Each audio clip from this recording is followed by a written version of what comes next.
Bonjour tout le monde. Christ est ressuscité. On va répéter. Christ est ressuscité. Ok, bon, pour ceux qui ne savaient pas, on répond il est vraiment ressuscité. Ok, une dernière fois. Christ est ressuscité. Il est vraiment ressuscité. Amen. Et si on voulait, et peut-être plus tard, je ne sais pas si on a le temps, on peut passer ça en plusieurs langues, parce que c'est une phrase qui est là pour nous tous. Je vous invite à ouvrir vos Bibles à Jean chapitre 20. Donc, Jean chapitre 20.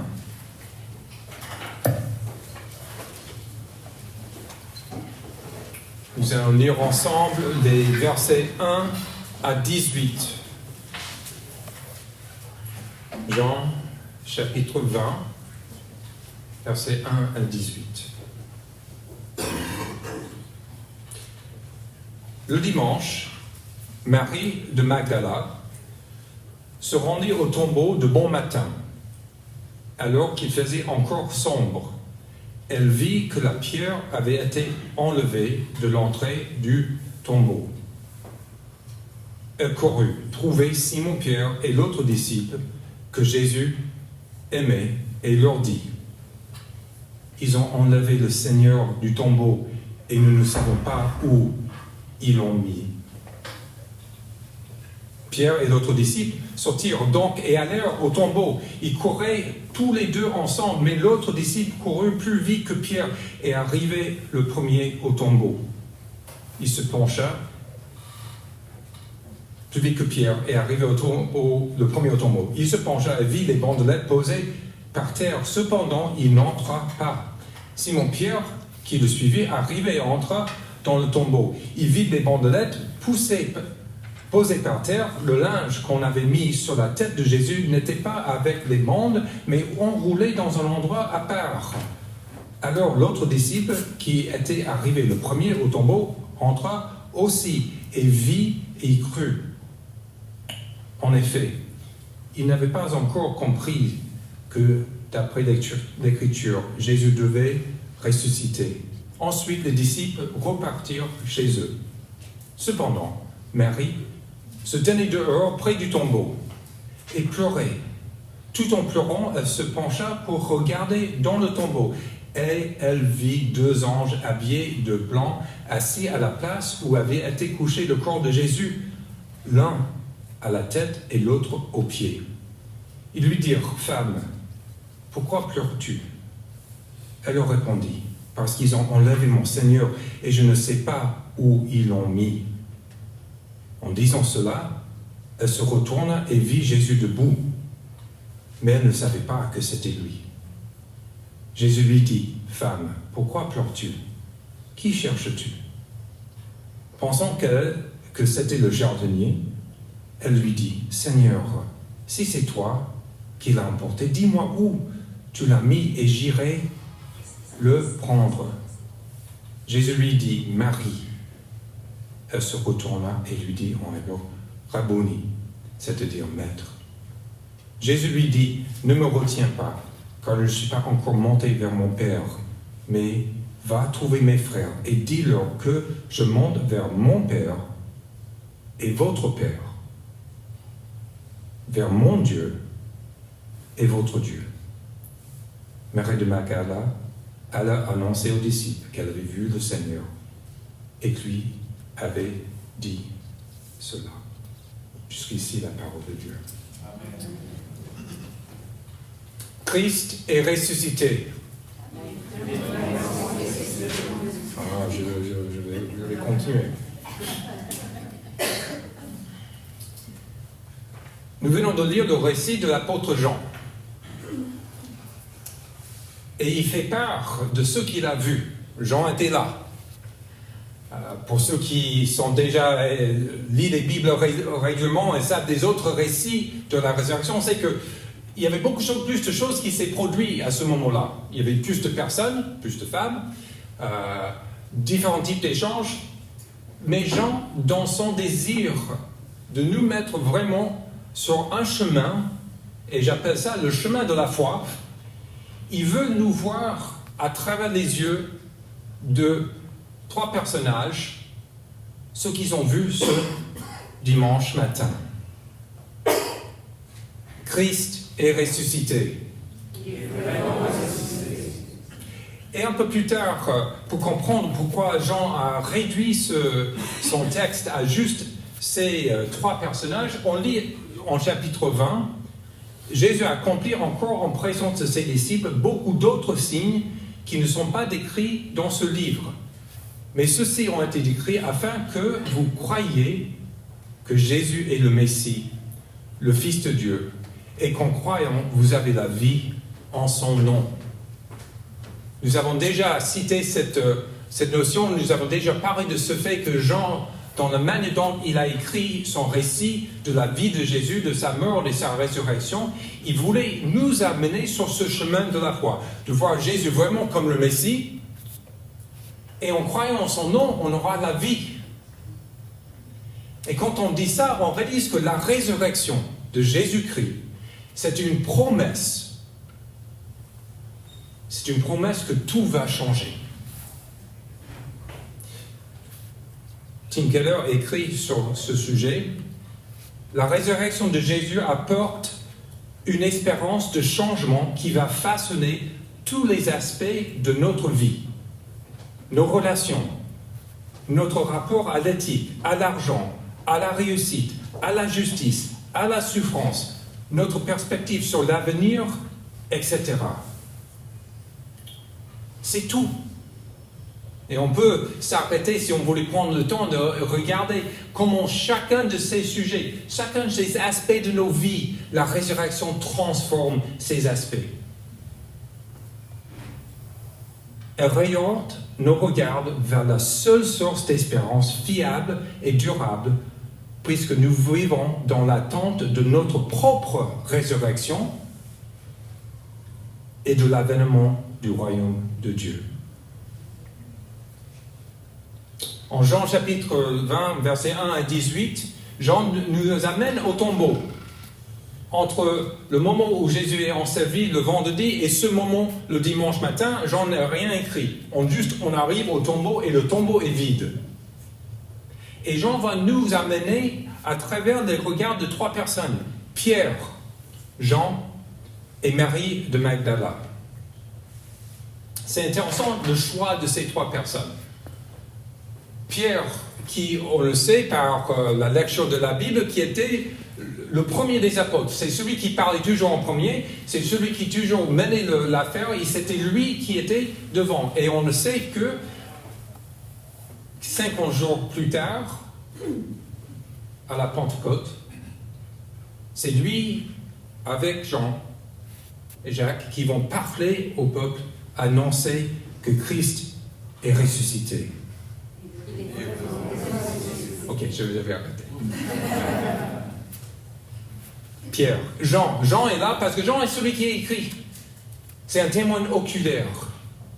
Et après, il y a Marie de Magdala. On va regarder pourquoi elle est là. Et c'est important. Mais je vais vous amener juste rapidement avec la structure de ce passage parce que c'est intéressant de constater que Jean, dans le texte qu'on a lu aujourd'hui, a organisé dans une forme des paires. Par exemple, il commence avec Marie Magdala, il termine avec Marie Magdala. Ensuite, elle va vers Pierre et l'autre disciple. Après, ces 2 disciples se retournèrent. Ensuite, l'autre disciple a dépassé Pierre, mais il s'est penché, mais il n'est pas entré. Puis, et l'autre disciple entra enfin, et au centre, c'est ce témoignage de Pierre qui est là, qui voit.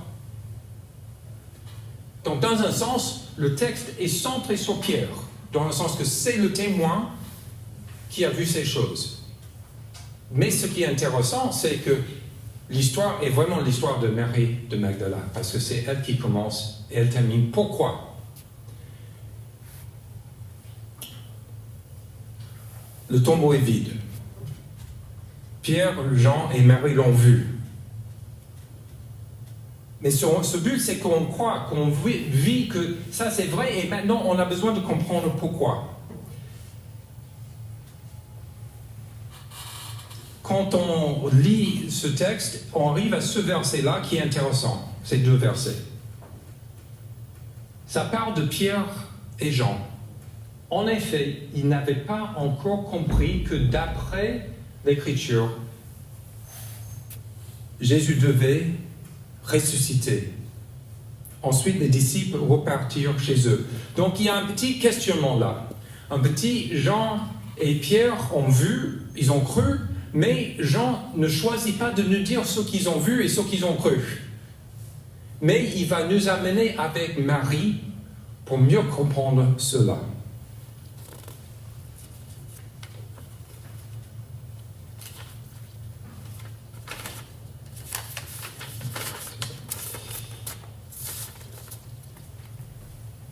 Qui est Marie de Magdala? Beaucoup de choses sont dites sur elle, donc on peut entendre beaucoup de choses, mais qu'est-ce que la Bible dit sur elle? Le texte qui est le plus clair et qui nous donne beaucoup d'informations, c'est Luc chapitre 8, versets 1 à 3.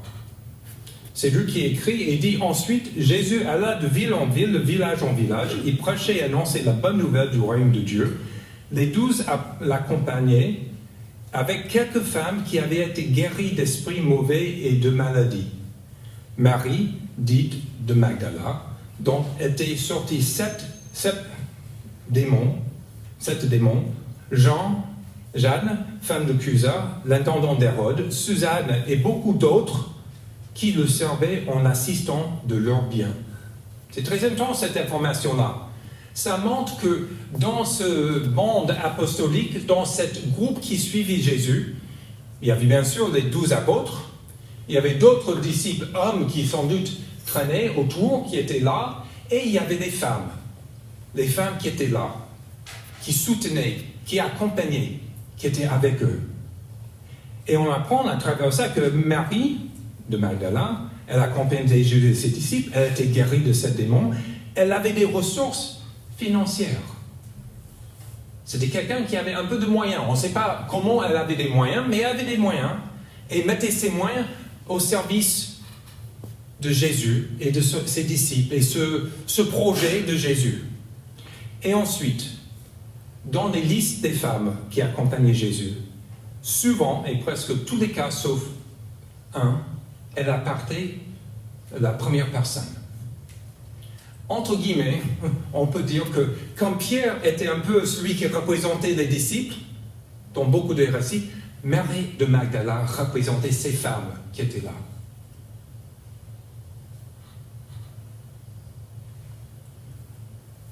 On va penser à regarder à ce que Marie a vécu. D'abord, Marie est troublée et désespérée. Marie est troublée et désespérée. Marie, toutes les fois qu'elle avait entendu que Jésus a dit qu'il va mourir, il va être ressuscité, et c'était dit à plusieurs reprises, il parlait de ça tout le temps.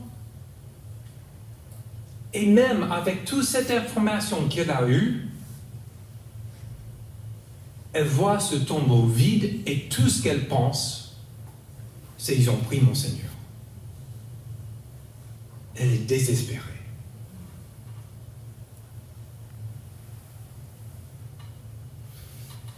Ça nous pose et ça peut nous amener à réfléchir sur la question de la foi. C'est quoi la foi?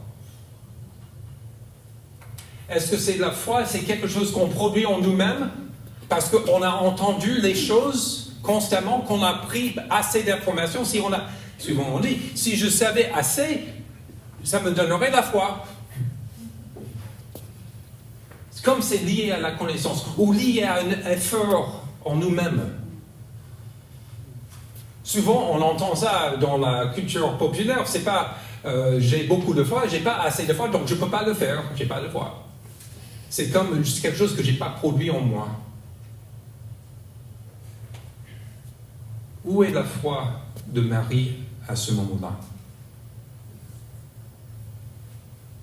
Où est notre foi?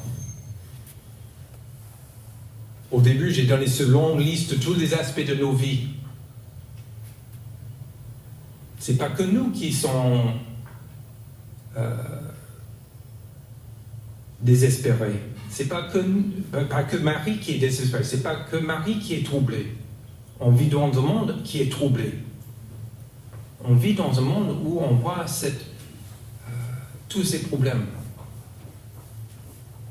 Et on est mal. Ensuite, Marie est réorientée.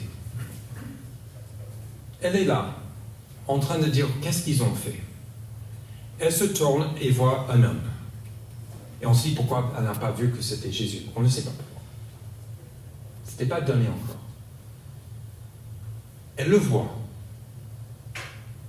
Elle dit à nouveau, désespérée, qu'est-ce que tu as fait avec Jésus? Mon Seigneur. Et qu'est-ce qui arrive? Quand Jésus dit son nom, Marie. Marie. Et tout d'un coup, le voile tombe. Elle voit. Imaginons cette joie, c'est lui, il est là devant moi. Elle est réorientée. J'ai une petite illustration personnelle qui concerne notre famille, qui est très liée à ce type de moment. Anastasia n'avait pas même 6 ans. On était dans un grand shopping mall aux États-Unis, le food court, l'endroit où il y avait tous les restaurants. Moi, j'avais besoin de faire quelque chose, donc je pars vite. Sylvie est là avec les 3 petits, Julie est dans une poussette, Pascal et Anastasia. Et tout d'un coup, Anastasia me voit partir, elle part. Je reviens, Sylvie dit, Anastasia n'est pas avec toi? Je dis non. Si vous êtes parent et vous avez vécu ce moment, c'est terrible. Moi, je pensais, je dis, elle m'a suivi, donc j'ai rebrossé le chemin que j'avais fait, ça. Sylvie criait, Anastasia, Anastasia, dans cette foule de personnes qui est en train de manger. On est désespérés. On est troublés. Et finalement, une dame entend qu'on cherche Anastasia, qui est approprié pour le jour de Pâques, n'est-ce pas? Parce qu'Anastasia veut dire résurrection. Juste, si vous ne savez pas, c'est la résurrection. On cherchait, cette dame arrive vers Anastasia. Est-ce que ton nom est Anastasia? Oui. Elle ramène à Sylvie et moi. Anastasia, oui, je suis là.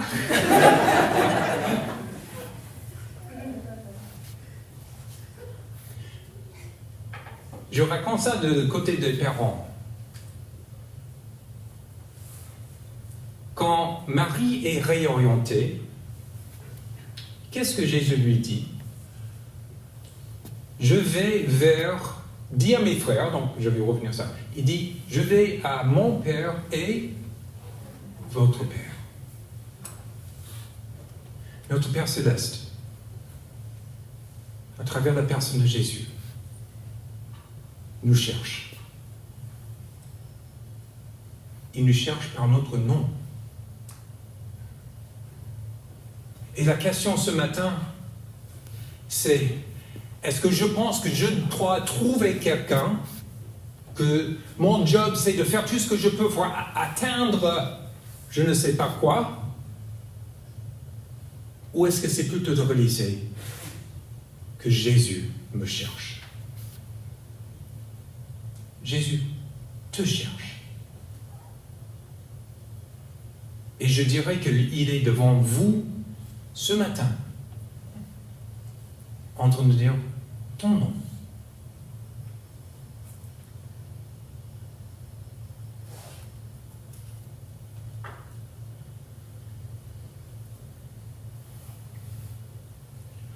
Entendre sa voix. entendre sa voix. Ce que Marie a fait. La foi est un don de Dieu qui exprime comme une réponse à l'initiative de sa grâce. La foi est un don de Dieu. Et la foi répond. Dieu appelle, je réponds. Et la vie fonctionne avec cette réalité-là. À un moment donné, vous ne connaissez pas cette communauté. Et à un moment donné, vous avez poussé la porte, vous êtes présenté et on dit « Ah, c'est Mathieu. » Et on peut multiplier ça. Et ce n'est pas juste une communauté, c'est l'Église parce que c'est Jésus qui nous appelle tous à venir. Il est notre bon berger. Il nous appelle par nos noms. Il veut nous prendre avec lui. Et quand il le fait, ce n'est pas quelque chose qui est mystique ou bizarre, parce qu'il a dit, je vous laisse cette parole, ma parole, je vous laisse mon esprit, et je vous mets dans ma famille. Vous êtes mes frères et sœurs, il dit. Va à mes frères et sœurs, va leur dire. Et maintenant, oh, trop loin. Marie est envoyée. Et ça, c'est vraiment passionnant avec cette histoire. C'est pas juste une question de rencontrer Jésus et de dire, ok, toutes ces choses de ma vie qui sont dans le désordre, Jésus dit que ici ou plus tard, tout va être rangé parce qu'il va revenir et on peut le voir. Mais non, il nous envoie. Il nous envoie. Il dit, je vous envoie vers mes frères. Je vous envoie, pourquoi ? Pour annoncer que je suis vivant. Et c'est Marie Magdala, qui est, avec un petit a, le premier apôtre. L'apôtre de la résurrection de Jésus. C'est elle qui est envoyée, parce qu'envoyée veut dire apôtre, juste, vous savez.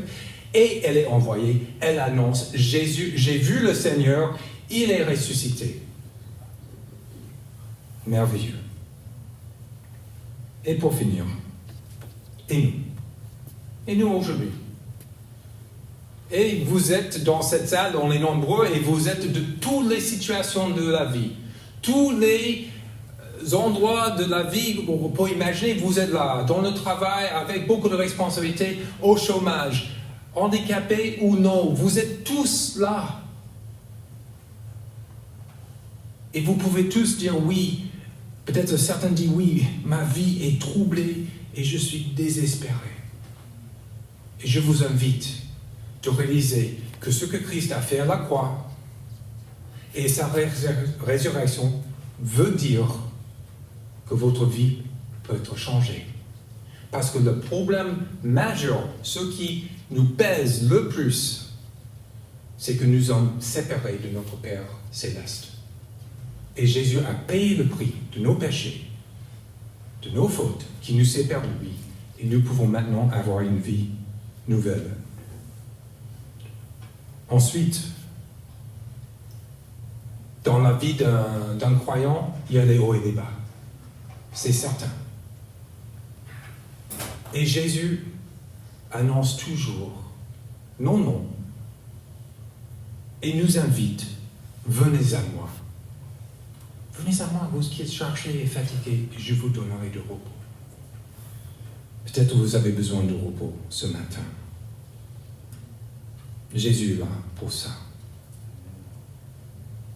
Mais peut-être aussi, il faut entendre que Jésus nous envoie. Et cet envoi n'est pas parce qu'il y a quelque chose en nous qui fait que... Non, on est des témoins de Jésus ressuscité.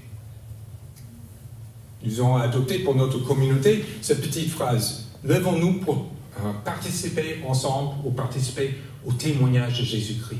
Nous sommes là pour ça. On veut juste dire simplement, ce Jésus-là où on a lu et ce qu'on a vu là, ce même Jésus est vivant, cette parole est vivante et ça change les vies.